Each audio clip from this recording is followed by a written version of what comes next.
ಗ್ಯಾರಂಟಿಗಳನ್ನ ನಿಲ್ಲಿಸುವಂತ ಪ್ರಶ್ನೆನೇ ಇಲ್ಲ ಅಂತ ಪ್ರಿಯಾಂಕ್ ಖರ್ಗೆ ಅವರು ಹೇಳಿದ್ದಾರೆ. ಮಾನದಂಡಗಳನ್ನ ಮೀರಿದ್ರೆ ಕತ್ತರಿ ಬೀಳುತ್ತೆ. ನ್ಯೂಸ್ 18ಗೆ ಸಚಿವ ಪ್ರಿಯಾಂಕ್ ಖರ್ಗೆ ಹೇಳಿಕೆಯನ್ನ ಕೊಟ್ಟಿರುವಂತದ್ದು. ಮಾನದಂಡಗಳನ್ನ ಮೀರಿದ್ರೆ ಕತ್ತರಿ ಬೀಳುತ್ತಂತೆ. ಅಂದ್ರೆ ಯಾರಾದ್ರೂ ಬೋಗಸ್ ಆಗಿ ಕಾರ್ಡ್ಗಳನ್ನು ಮಾಡಿಸ್ಕೊಂಡು ಹಣವನ್ನ ಪಡ್ಕೊಳ್ತಾ ಇದ್ರೆ ಕತ್ತರಿ ಬೀಳುತ್ತೆ ಅಂತ. ಅದನ್ನೇ ಮುಂಚೆಯಿಂದನೂ ಹೇಳ್ತಾ ಇರೋದು. ಯಾರಿಗೆ ಸಿಗಬೇಕು ಅವ್ರಿಗೆ ಸಿಗಬೇಕು, ಆದ್ರೆ ಸರ್ಕಾರ ಸರಿಯಾಗಿ ಪ್ಲಾನ್ ಮಾಡಿಲ್ಲ ಈ ವಿಚಾರದಲ್ಲಿ ಅಂತ. ಬೋಗಸ್ ದಾಖಲೆ ನೀಡಿ ಗ್ಯಾರಂಟಿ ಪಡಿತಿದ್ರೆ ಅಂತಹವರಿಗೆ ಗ್ಯಾರಂಟಿ ಯೋಜನೆ ಸಿಗೋದಿಲ್ಲ. ನ್ಯೂಸ್ 18ಗೆ ಸಚಿವ ಪ್ರಿಯಾಂಕ್ ಖರ್ಗೆ ಅವರು ಹೇಳಿಕೆಯನ್ನ ಕೊಟ್ಟಿದ್ದಾರೆ. ಬೋಗಸ್ ಕಾರ್ಡ್ಗಳನ್ನು ಯಾರಾದರೂ ಮಾಡಿಸ್ಕೊಂಡು ಇದರ ಫಲಾನುಭವಿಗಳಾಗಿದ್ರೆ ಅಂಥವರ ಕಾರ್ಡ್ ಅಂದರೆ ಅವರ ಹೆಸರನ್ನ ಲಿಸ್ಟಿಂದ ಕೈ ಬಿಡಲಾಗುತ್ತೆ ಅಂತ ಹೇಳ್ತಾ ಇದ್ದಾರೆ. ನೋಡಿ, ಈಗಾಗಲೇ ಬಹಳ ಸ್ಪಷ್ಟವಾಗಿ ಮಾನ್ಯ ಮುಖ್ಯಮಂತ್ರಿಗಳು ಮತ್ತು ಉಪಮುಖ್ಯಮಂತ್ರಿಗಳು ಹೇಳಿದ್ದಾರೆ, ಗ್ಯಾರಂಟಿಗಳನ್ನು ನಾವು ಮುಂದುವರಿಸ್ತೀವಿ. ನೀವು ಕೇಳ್ತಾ ಇದ್ರಲ್ಲ ಈಗ ತಾನೆ, ಆರ್ಥಿಕ ಅಸಮಾನತೆ ಕಮ್ಮಿ ಆಗಿದ್ದಿದ್ರೆ ಗ್ಯಾರಂಟಿಗಳ ಅವಶ್ಯಕತೆ ಇರ್ತಾ? ಆರ್ಥಿಕ ಪರಿಸ್ಥಿತಿ ಸರಿ ಇರಲಾರ್ದ ಕಾರಣನೇ ಗ್ಯಾರಂಟಿಯನ್ನು ಕೊಡಬೇಕಾಗ್ತಾ ಇದೆ. ಒಂದು ಕುಟುಂಬದ ಆರ್ಥಿಕ ಸ್ಥಿರತೆಗೋಸ್ಕರ ತಾನೇ ನಾವು ಗ್ಯಾರಂಟಿಗಳನ್ನು ನಾವು ಮಾಡ್ತಾ ಇರೋದು.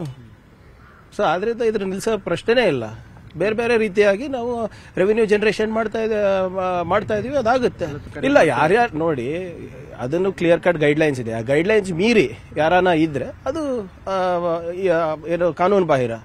ಕಾನೂನು ಪ್ರಕಾರ ಯಾರು ಅರ್ಹರಿದ್ದಾರೆ ಅವ್ರಿಗೆ ಇದ್ದೇ ಇರ್ತದಲ್ಲ, ಯಾವಾಗಲೂ ಇದ್ದೇ ಇರ್ತದಲ್ಲ. ಈಗ BPL ಕಾರ್ಡ್ ಎಷ್ಟೊಂದು ಫೇಕ್ ಬಂದ್ಬಿಡ್ತದೆ. ಅರ್ಹರಾಗ್ತಾರೆ, ಅನರ್ಹರಾಗ್ತಾರೆ. ಜಾಬ್ ಕಾರ್ಡ್ಸ್ ನಲ್ಲಿ ನಡೀತವೆ. ಸೊ ಇದು ನಡೀತಾನೆ ಇರ್ತವೆ. ಅದನ್ನ ನಾವು ಈ ಪರಿಷ್ಕರಣೆ ನಾವು ಯಾವಾಗಲೂ ಮಾಡ್ತಾನೆ ಇರಬೇಕು.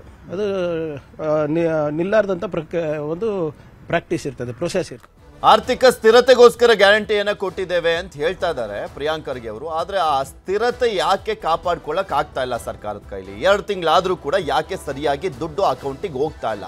2 ವಿಚಾರದಲ್ಲಿ, ಒಂದು ಅನ್ನಭಾಗ್ಯ ಅಕೌಂಟಿಗೂ ಕೂಡ ದುಡ್ಡು ಹೋಗ್ತಾ ಇಲ್ಲ. 5 kgದು ಹಣ ಆಗ್ತಾ ಇದಾರಲ್ಲ, ಅದು ಕೂಡ ಹೋಗ್ತಾ ಇಲ್ಲ. 2,000 ರೂಪಾಯಿ ಕೂಡ ಹೋಗ್ತಾ ಇಲ್ಲ. ಹಾಗಾಗಿನೇ ಗೃಹಲಕ್ಷ್ಮಿಯರು ಆಕ್ರೋಶವನ್ನ ವ್ಯಕ್ತಪಡಿಸ್ತಾ ಇದ್ರು. ನೋಡೋಣ ಎಷ್ಟು ಬೇಗ ಆಗ್ತಾರೆ ಅನ್ನುವಂಥದ್ದನ್ನ.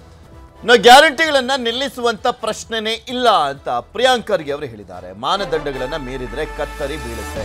ನ್ಯೂಸ್ 18ಗೆ ಸಚಿವ ಪ್ರಿಯಾಂಕ್ ಖರ್ಗೆ ಹೇಳಿಕೆಯನ್ನ ಕೊಟ್ಟಿರುವಂತದ್ದು. ಮಾನದಂಡಗಳನ್ನ ಮೀರಿದ್ರೆ ಕತ್ತರಿ ಬೀಳುತ್ತಂತೆ. ಅಂದ್ರೆ ಯಾರಾದ್ರೂ ಬೋಗಸ್ ಆಗಿ ಕಾರ್ಡ್ಗಳನ್ನು ಮಾಡಿಸ್ಕೊಂಡು ಹಣವನ್ನ ಪಡ್ಕೊಳ್ತಾ ಇದ್ರೆ ಕತ್ತರಿ ಬೀಳುತ್ತೆ ಅಂತ. ಅದನ್ನೇ ಮುಂಚೆಯಿಂದನೂ ಹೇಳ್ತಾ ಇರೋದು. ಯಾರಿಗೆ ಸಿಗಬೇಕು ಅವ್ರಿಗೆ ಸಿಗಬೇಕು, ಆದ್ರೆ ಸರ್ಕಾರ ಸರಿಯಾಗಿ ಪ್ಲಾನ್ ಮಾಡಿಲ್ಲ ಈ ವಿಚಾರದಲ್ಲಿ ಅಂತ. ಬೋಗಸ್ ದಾಖಲೆ ನೀಡಿ ಗ್ಯಾರಂಟಿ ಪಡಿತಿದ್ರೆ ಅಂತಹವರಿಗೆ ಗ್ಯಾರಂಟಿ ಯೋಜನೆ ಸಿಗೋದಿಲ್ಲ. ನ್ಯೂಸ್ 18ಗೆ ಸಚಿವ ಪ್ರಿಯಾಂಕ್ ಖರ್ಗೆ ಅವರು ಹೇಳಿಕೆಯನ್ನ ಕೊಟ್ಟಿದ್ದಾರೆ. ಬೋಗಸ್ ಕಾರ್ಡ್ಗಳನ್ನು ಯಾರಾದರೂ ಮಾಡಿಸ್ಕೊಂಡು ಇದರ ಫಲಾನುಭವಿಗಳಾಗಿದ್ರೆ ಅಂಥವರ ಕಾರ್ಡ್ ಅಂದರೆ ಅವರ ಹೆಸರನ್ನ ಲಿಸ್ಟಿಂದ ಕೈ ಬಿಡಲಾಗುತ್ತೆ ಅಂತ ಹೇಳ್ತಾ ಇದ್ದಾರೆ. ನೋಡಿ, ಈಗಾಗಲೇ ಬಹಳ ಸ್ಪಷ್ಟವಾಗಿ ಮಾನ್ಯ ಮುಖ್ಯಮಂತ್ರಿಗಳು ಮತ್ತು ಉಪಮುಖ್ಯಮಂತ್ರಿಗಳು ಹೇಳಿದ್ದಾರೆ, ಗ್ಯಾರಂಟಿಗಳನ್ನು ನಾವು ಮುಂದುವರಿಸ್ತೀವಿ. ನೀವು ಕೇಳ್ತಾ ಇದ್ರಲ್ಲ ಈಗ ತಾನೆ, ಆರ್ಥಿಕ ಅಸಮಾನತೆ ಕಮ್ಮಿ ಆಗಿದ್ದಿದ್ರೆ ಗ್ಯಾರಂಟಿಗಳ ಅವಶ್ಯಕತೆ ಇರ್ತಾ? ಆರ್ಥಿಕ ಪರಿಸ್ಥಿತಿ ಸರಿ ಇರಲಾರ್ದ ಕಾರಣನೇ ಗ್ಯಾರಂಟಿಯನ್ನು ಕೊಡಬೇಕಾಗ್ತಾ ಇದೆ. ಒಂದು ಕುಟುಂಬದ ಆರ್ಥಿಕ ಸ್ಥಿರತೆಗೋಸ್ಕರ ತಾನೇ ನಾವು ಗ್ಯಾರಂಟಿಗಳನ್ನು ನಾವು ಮಾಡ್ತಾ ಇರೋದು. ಸೊ ಆದ್ರಿಂದ ಇದ್ರ ನಿಲ್ಲಿಸೋ ಪ್ರಶ್ನೆನೇ ಇಲ್ಲ. ಬೇರೆ ಬೇರೆ ರೀತಿಯಾಗಿ ನಾವು ರೆವಿನ್ಯೂ ಜನರೇಷನ್ ಮಾಡ್ತಾ ಇದೀವಿ, ಅದಾಗುತ್ತೆ. ಇಲ್ಲ, ಯಾರ್ಯಾರು ನೋಡಿ, ಅದನ್ನು ಕ್ಲಿಯರ್ ಕಟ್ ಗೈಡ್ಲೈನ್ಸ್ ಇದೆ. ಆ ಗೈಡ್ಲೈನ್ಸ್ ಮೀರಿ ಯಾರಾನ ಇದ್ರೆ ಅದು ಏನು ಕಾನೂನು ಬಾಹಿರ.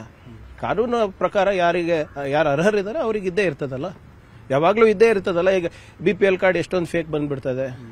ಅರ್ಹರಾಗ್ತಾರೆ, ಅನರ್ಹರಾಗ್ತಾರೆ. ಜಾಬ್ ಕಾರ್ಡ್ಸ್ ನಲ್ಲಿ ನಡೀತವೆ. ಸೊ ಇದು ನಡೀತಾನೆ ಇರ್ತವೆ. ಅದನ್ನ ನಾವು ಈ ಪರಿಷ್ಕರಣೆ ನಾವು ಯಾವಾಗಲೂ ಮಾಡ್ತಾನೆ ಇರಬೇಕು. ಅದು ನಿಲ್ಲಾರ್ದಂತ ಒಂದು ಪ್ರಾಕ್ಟೀಸ್ ಇರ್ತದೆ, ಪ್ರೊಸೆಸ್ ಇರ್ತದೆ. ಆರ್ಥಿಕ ಸ್ಥಿರತೆಗೋಸ್ಕರ ಗ್ಯಾರಂಟಿಯನ್ನ ಕೊಟ್ಟಿದ್ದೇವೆ ಅಂತ ಹೇಳ್ತಾ ಇದ್ದಾರೆ ಪ್ರಿಯಾಂಕ್ ಖರ್ಗೆ ಅವರು. ಆದ್ರೆ ಆ ಸ್ಥಿರತೆ ಯಾಕೆ ಕಾಪಾಡ್ಕೊಳ್ಳಕ್ ಆಗ್ತಾ ಇಲ್ಲ ಸರ್ಕಾರದ ಕೈಲಿ? 2 ತಿಂಗಳಾದ್ರೂ ಕೂಡ ಯಾಕೆ ಸರಿಯಾಗಿ ದುಡ್ಡು ಅಕೌಂಟಿಗೆ ಹೋಗ್ತಾ ಇಲ್ಲ? 2 ವಿಚಾರದಲ್ಲಿ, ಒಂದು ಅನ್ನಭಾಗ್ಯ ಅಕೌಂಟಿಗೂ ಕೂಡ ದುಡ್ಡು ಹೋಗ್ತಾ ಇಲ್ಲ. 5 kgದು ಹಣ ಆಗ್ತಾ ಇದಾರಲ್ಲ, ಅದು ಕೂಡ ಹೋಗ್ತಾ ಇಲ್ಲ. 2,000 ರೂಪಾಯಿ ಕೂಡ ಹೋಗ್ತಾ ಇಲ್ಲ. ಹಾಗಾಗಿನೇ ಗೃಹಲಕ್ಷ್ಮಿಯರು ಆಕ್ರೋಶವನ್ನ ವ್ಯಕ್ತಪಡಿಸ್ತಾ ಇದ್ರು. ನೋಡೋಣ ಎಷ್ಟು ಬೇಗ ಆಗ್ತಾರೆ ಅನ್ನುವಂಥದ್ದನ್ನ. ಕನ್ನಡಿಗರ ಮೆಚ್ಚಿನ ನಿಮ್ಮ ನ್ಯೂಸ್ 18 ಕನ್ನಡ ಈಗ ವಾಟ್ಸ್ಆಪ್ನಲ್ಲಿಯೂ ಲಭ್ಯ. ಕರ್ನಾಟಕ ಮತ್ತು ದೇಶ ವಿದೇಶದ 360 ಡಿಗ್ರಿ ಸುದ್ದಿ ವಿವರವನ್ನ ನೀವು ನಿಮ್ಮ ಕೈ ಬೆರಳುಗಳಲ್ಲಿಯೇ ಪಡೆಯೋದಿಕ್ಕೆ ಈ QR ಕೋಡ್ ಅನ್ನ ಸ್ಕ್ಯಾನ್ ಮಾಡಿ. ನಮ್ಮ ಚಾನೆಲ್ ಅನ್ನ ಫಾಲೋ ಮಾಡಿ, ನೋಟಿಫಿಕೇಶನ್ ಆನ್ ಮಾಡಿ.